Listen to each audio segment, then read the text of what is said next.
হিমালয় পর্বতমালায় ভারী বৃষ্টিপাতের ফলে বন্যার কবলে পড়েছে ভারতের উত্তরাঞ্চল এবং প্রতিবেশী দেশ পাকিস্তান। প্রধান নদীগুলো প্লাবিত হওয়ায় নতুন করে বন্যার কবলে পড়েছে দেশ দুটি। ভারী বৃষ্টিতে ভারতের দিল্লিতে দেখা দিয়েছে জলাবদ্ধতা। বিপজ্জনক স্তরে পৌঁছেছে যমুনা নদীর পানি। দিল্লিতে জারি করা হয়েছে বন্যা সতর্কতা। বন্যার প্রভাব পড়েছে জম্মু কাশ্মীর, হিমাচল প্রদেশ, উত্তরাখণ্ড এবং পাঞ্জাবে। বেশ কয়েকটি স্থানে বিপদসীমার ওপর দিয়ে বইছে চেনাব ও তাবি নদীর পানি। ভূমিধসের কারণে ক্ষতিগ্রস্ত হয়েছে অনেক এলাকা।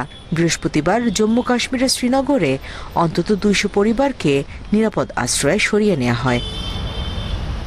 এবছর ভারতে বর্ষা মৌসুমে বন্যা ও ভূমিধসের মাত্রা অনেক তীব্র হয়েছে বলে জানিয়েছে কর্তৃপক্ষ।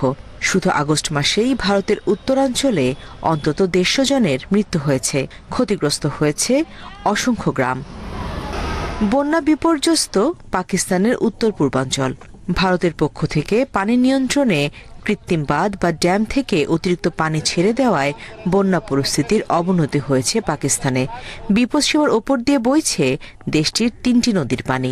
বন্যায় সবচেয়ে বেশি ক্ষতিগ্রস্ত হয়েছে পাকিস্তানের পাঞ্জাব প্রদেশ। তলিয়ে গেছে অন্তত ৪,০০০ গ্রাম। নিরাপদে সরিয়ে নেওয়া হচ্ছে ১৮ লাখ মানুষকে। পাকিস্তান কর্তৃপক্ষ জানিয়েছে ঐতিহাসিক শহর মুলতানকে বন্যা থেকে বাঁচাতে চেনাব নদীর বাঁধ ভাঙার কথা বিবেচনা করা হচ্ছে।